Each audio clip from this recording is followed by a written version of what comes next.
Alô, alô, meu amigo ebedista. A paz do Senhor Jesus. Já estamos na lição de número 10, a Ceia do Senhor, a segunda ordenança da Igreja. Você está no canal Refletindo EBD. Este canal tem por objetivo trazer estudos, subsídios sobre a escola bíblica dominical de uma forma geral e assuntos aleatórios concernentes à palavra de Deus. O objetivo não é tratar o assunto da revista da semana num ponto a ponto, mas sim trazer subsídios a acrescentar sobre a visão do comentarista. Se você não é membro, se inscreva no canal, comente, compartilhe, traga ideias para que nós possamos trazer novos estudos a respeito de assuntos que possam edificar o povo de Deus. Eu sou o presbítero Rodrigo, sirvo no Ministério Plantar da Assembleia de Deus em Juiz de Fora, sediada no Jacarezinho. A Ceia do Senhor, a segunda ordenança da Igreja, um tema muito rico e que traz as circunstâncias da Ceia do Senhor, o porquê, quem deve praticar, quem deve participar da Ceia do Senhor e o que a ceia representa.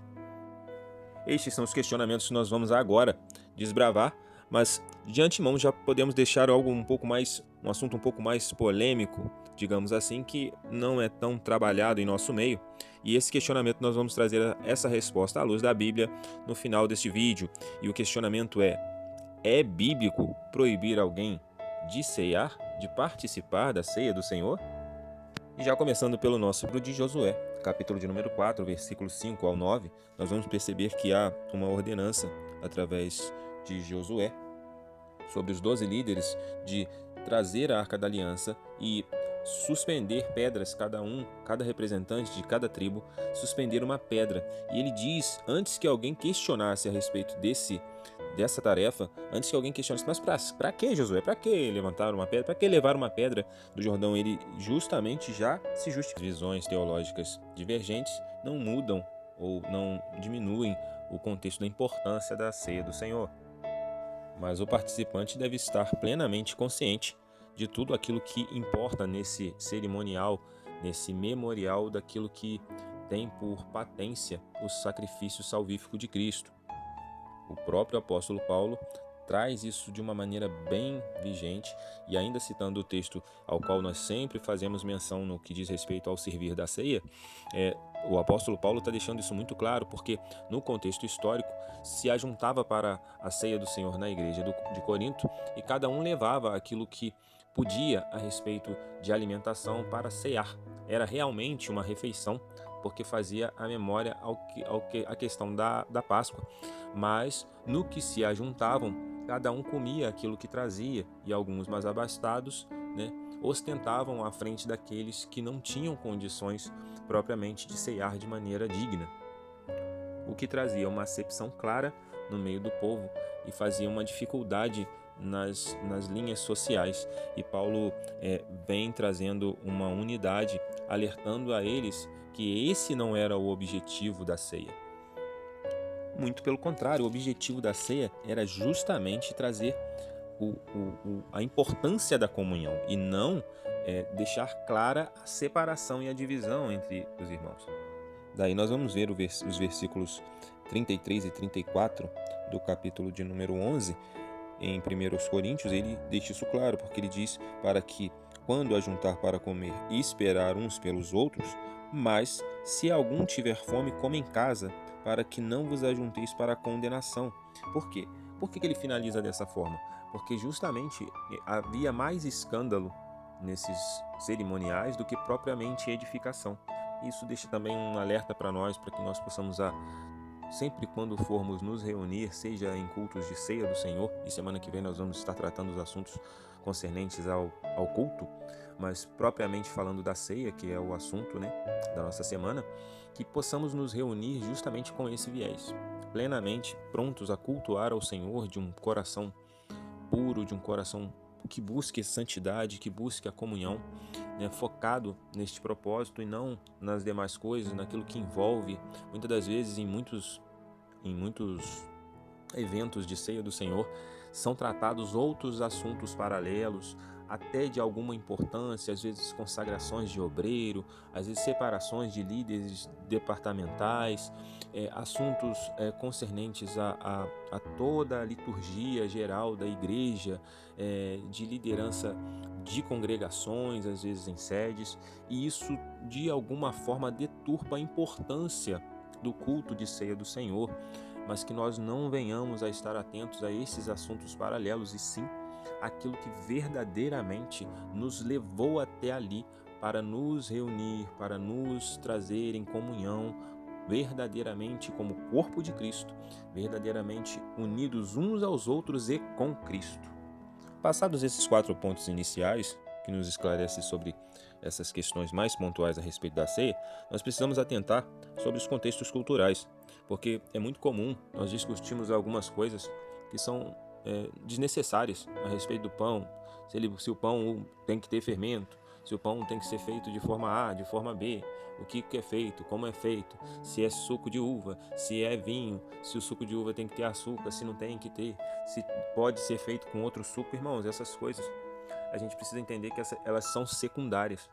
Para a gente entender contexto missionário, a gente vai perceber que quando você viaja para interior de África, quando você vai para as zonas mais remotas, em alguns pontos da zona 1040, nós vamos perceber que isso é meramente simplório, porque nós vamos perceber que nós temos essas vertentes da ceia, mas em muitas zonas distintas e isoladas, alguns ceiam com polpa de coco, outros usam outros elementos naturais.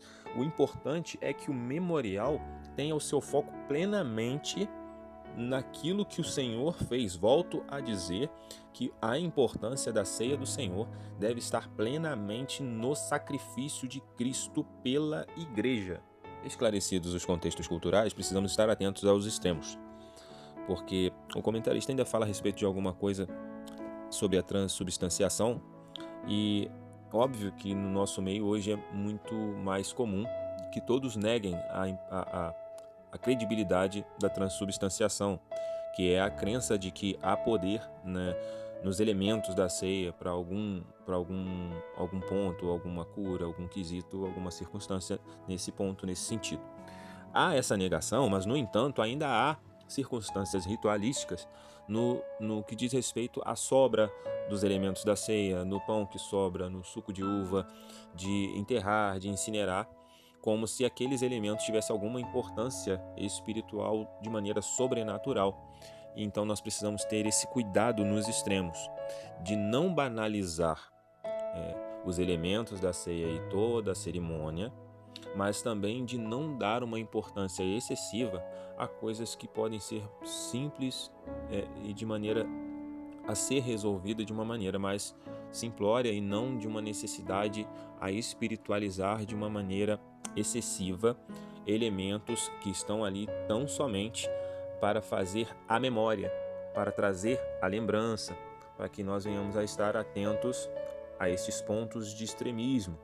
E esse memorial, ele é atemporal, porque nós vamos perceber a importância da ceia do Senhor quanto ao passado, nos trazendo o contexto de Páscoa, né? Todo o contexto pascual cristão, ele passa pelo viés da ceia do Senhor. Quando nós vamos perceber do presente, fala da comunhão, e como nós já dissemos, da comunhão para com os irmãos e também nossa para com Cristo, né? O corpo da igreja com o cabeça, como trata a própria Epístola Paulina, mas nós não para por aí. Nosso contexto não para por aí, porque traz um contexto futurístico da igreja, né? Que esta comunhão não é só para este momento, porque quando o Senhor diz no texto em 1 aos Coríntios, Paulo fala isso, no versículo 26, né, no discorrer do capítulo de número 11, ele diz neste versículo 26 que anunciais a morte do Senhor até que venha. Então, até que venha é uma espera de permanência, até que seja concretizada a volta do Senhor.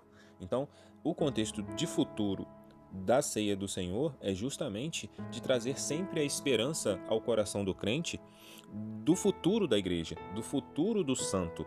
E haja vista a necessidade nesse aspecto, é crucial que se mantenha essa esperança viva, tão pouco citada nos últimos dias, em linhas gerais, em pregações, em temas de congresso, né? a volta do Senhor, a espera da igreja, a manutenção da santidade nesses dias trabalhosos, né? E precisamos perseverar nessa esperança. E agora, finalizando, irmãos, é bíblico proibir alguém de cear? Vamos observar alguns textos. O texto que remete à Páscoa diz que ela era a toda a família.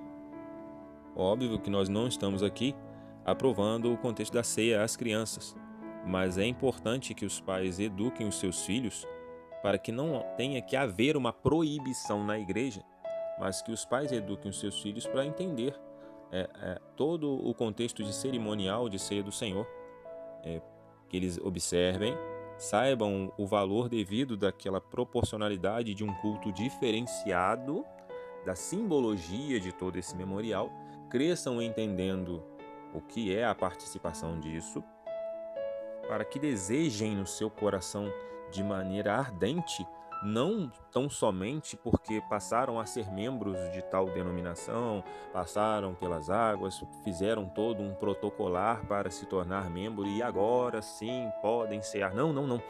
Mas para que entendam a essência da espiritualidade daquilo que está em torno deste memorial, do valor deste memorial. Quanto àquele que pode e o que não pode, é interessante porque na última ceia o Senhor serve a Judas e ainda assim ele participa da ceia. Na mensuração do texto, o Senhor deixa claro que sabe que o traidor está ali no meio, faz menção disso. Talvez não deixe de maneira mais explícita para que os outros não impeçam aquilo que ele havia de fazer, tanto que o próprio Senhor diz: vai e faz o que tem que fazer e faz depressa. Mas o Senhor não o impede de participar da ceia. É uma reflexão. E contextualizando todo esse envolto da última ceia, da ceia do Senhor, daquilo que foi espelhado a trazer-nos um memorial, nós temos o texto justamente em que Paulo também trata aos Coríntios, no capítulo de número 11, a partir do versículo 28, quando ele diz: examine-se, pois, o homem a si mesmo, e assim coma deste pão e beba deste cálice. E aí ele vai discorrer a respeito daqueles que comem e bebem indignamente. E aí ele vai falar sobre as características próprias dos que não discernem e participam de maneira indigna. E ele fala de fracos, doentes e muitos que dormem. É interessante que ele traz o sintoma. Os sintomas são esses: fracos, doentes e muitos que dormem. Ele traz a causa. E a causa é justamente participar de maneira indigna do pão e do cálice do Senhor. Mas em momento algum ele traz uma proibição daqueles que não andam de maneira digna. Obviamente que fica muito claro, e já tratamos da disciplina nesse trimestre, que fica muito claro a respeito das questões disciplinares. Mas as questões disciplinares, elas atentam tão somente a afastar aqueles que estão em disciplina das suas atividades na obra. Atenção! Como já tratamos lá sobre os textos especificamente sobre este assunto, mas não trata sobre ceia do Senhor. Estes textos que nós acabamos de ler, eles deixam claro que não há uma ordenança em proibir aqueles que estão em disciplina de participarem da ceia do Senhor. No entanto, cabe à interpretação de cada denominação, de cada segmento, e assim trazer à luz aquilo que o Espírito Santo lhe direcionar. Trabalhamos nesse domingo esta lição de número 10, que a boa mão do Senhor esteja convosco, que o Espírito Santo esteja sobre a sua turma de Escola Bíblica Dominical, que lhe auxilie na ministração de mais esta aula, e ficamos por aí. Que Deus vos abençoe e até a próxima. Forte abraço!